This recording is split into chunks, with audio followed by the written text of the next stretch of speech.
But I want to talk about what is going on in the United States, talking about politics. The younger generation is becoming more conservative. We saw in the election last year, it was a political earthquake. It was the young people who went from being the most progressive to the most conservative in really a short period of time. Here's this analysis on a New York Times podcast. But if you look at this chart among white men who were 75 years old, supported Kamala Harris at a significantly higher rate than white men who are 20 years old. That's exactly right.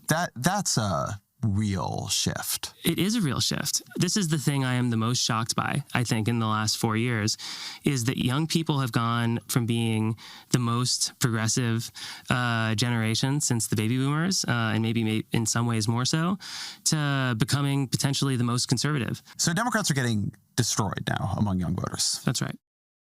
Josh, what do you put this down to? Are younger people becoming more conservative, or is it just that the left has just gone far too extreme?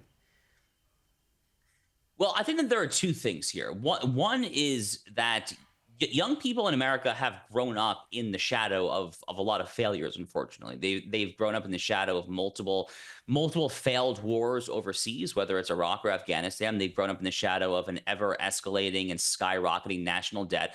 Perhaps more so than anything else, the people who have just turned 18 here, those who are in the 18-25 demographic, they partially came of age during the COVID-19 pandemic. I mean, they came of age at a time when Anthony Fauci and public authorities here were basically telling you to not leave your house for months or years on end there. If, God forbid, you wanted to take your child to the local park, you could get a violation there. How dare you ever consider going out in public if you're not triple masked, and on and on and on there. COVID-19 was one of the most debilitating episodes in all of modern human history, especially here in the United States when it comes to leading to decreased public trust there. So I think part of this just visceral response to lack of trust is being taken out on the Democratic Party, because they are rightly perceived right now in America's two-party system as the party of institutionalism, as the party that controls the institutions here, whether it's academia, whether it's the media, whether it's the public health authorities there. So they're naturally going to the more counter-institutional, counter-establishment party, which at this time is the Republican Party, especially under Donald Trump. I think that's half it there. The other half of it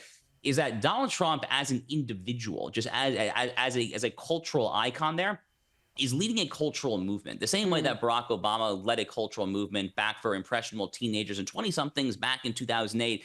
Back then, the slogan was hope and change. A lot of young people voted for the Obamas. We all remember that poster, the blue and red poster with kind of the faded image of Barack Obama there.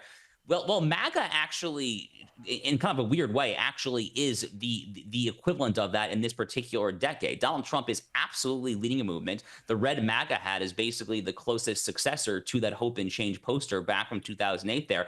And the same way that Barack Obama was bigger than politics, but was really able to transcend popular culture, so too is Donald Trump bigger than politics. And he is 100% transcending and permeating himself all throughout American popular culture. Look at this past weekend. He attended the NCAA wrestling championship. He got a roaring applause. The wrestler, I believe from Oklahoma State, who won the national championship, went over to Donald Trump, gave him a big bear hug. Wherever he goes, whether he was at the Daytona 500, the first NASCAR race of the year, whether he went to the Army-Navy football game, wherever he goes here in the U.S., he is immediately embraced. He is applauded there. The whole Trump dance has become kind of like a cultural icon here in sports, on television. I mean, he's transcended politics, which makes sense because he's been a global figure for the better part of his entire adult life, going back to the New York tabloids in the late 70s, early 80s. So he really has kind of become much, much, much bigger than just president of the United States. He is leading kind of a just broader societal movement. I think that is part of why young people are flocking to him as well. Absolutely. Couldn't agree more. Love seeing you do the Trump dance just then, Josh, as well. But finally, before I let you go, I didn't think we'd be agreeing with Bernie Sanders today, but he's actually making sense. He was asked about Donald Trump on ABC News and admitted that nobody thinks illegal immigration is a good thing. Is there anything that you think Trump has done right? Yeah, I mean, I think cracking down on fentanyl, making sure our borders are stronger. Look, nobody thinks that illegal immigration is appropriate. Wasn't expecting that, but credit is, where credit is due. He's right.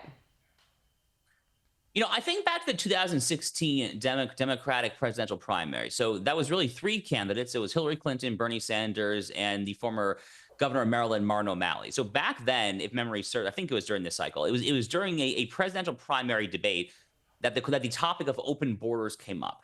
And Bernie Sanders dismissed that out of hand. He said, open borders, that's a Koch brothers concept.